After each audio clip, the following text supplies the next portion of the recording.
வாமன ஜெயந்தி மகாவிஷ்ணுவின் 10 அவதாரங்களில் ஒரு அவதாரம் வாமன அவதாரம். அவர் குள்ளமானவர். வாமனம் என்றால் குள்ளம்னு அர்த்தம். இவருக்குன்னு கோவில் இந்தியாவில் 3 இடத்துல இருக்குது. கஜுராஹோவில் இருக்குது, காஞ்சிபுரத்தில் திருமாமணி குழியில் இவர் பூஜித்த சிவன் கோவில் இருக்குது. வாமனருக்குனே இருக்கிற கோவில் கேரளாவில் எர்ணாகுளம் மாவட்டத்தில் திருச்சூர்லேருந்து 23 கிலோமீட்டர் தூரத்தில் திருக்காக்கரைங்கிற ஊரில் இருக்குது. இங்கே இவருக்கு திருக்காக்கரையப்பன்னு பேர். சங்கு சக்கரம் தாமரை கதாயுதம் ஏந்தி திருக்காக்கரையப்பன் இருக்கிறார். தீர்த்தத்துக்கு பேர் கபில தீர்த்தம். இந்த திருக்காக்கரை தான் மகாபலி சக்கரவர்த்தியினுடைய தலைநகரம். இங்கே தான் அவர் வேள்வி செய்தார். இங்கே தான் வாமனர் 3 அடி மண் கேட்டு வந்தார். இங்கே தான் வாமனர் விஸ்வரூப அவதாரம் எடுத்து அந்த மகாபலி சக்கரவர்த்தி பூமியில் அழுத்தினார். அதனால் இது ஓணத்தின் மையம் இந்த கோவில் திருக்காக்கரையப்பன்.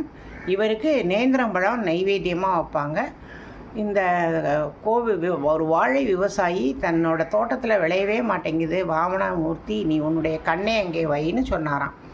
அதனால் அங்கே வாழை அமோக விளைச்சல். மற்ற பழங்களை விட அந்த பழம் மிகவும் பெரியதாகவும் நல்லா விளைஞ்ச பழமாக வந்தது. வாமனமூர்த்தியின் கண் பார்வை பட்டதுனால இதுக்கு நேத்திரம்பழங்கிறது மருவி நேந்திரம்பழம். இங்கே இவருக்கு அதுதான் நெய்வேத்தியம். அப்புறம் கேரளாவினுடைய புகழ்பெற்ற பால் பாயசம். இந்த வாமனர் திருக்காக்கரையப்பன் கோவிலுக்கு பின்னாடி பழைய காலத்து சிவன் கோவில் இருக்குது. அவருக்கு பேர் தெற்குக்கரை தேவர் கோவில். அவருக்கு நெய் பாயசம் வைப்பாங்க.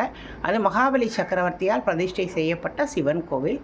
மிகவும் அழகான கோவில். வாமனருக்குன்னு பரசுராமரால் பிரதிஷ்டை செய்யப்பட்ட கோவில் திருக்காட்கராங்கிறாங்க, காக்கரையப்பன்னு சொல்கிறாங்க. இது நம்மாழ்வாரால் 10 பாடல்கள் பாடப்பட்ட 108 திவ்ய தேசத்தில் மலையாள நாட்டு திவ்ய தேசம்.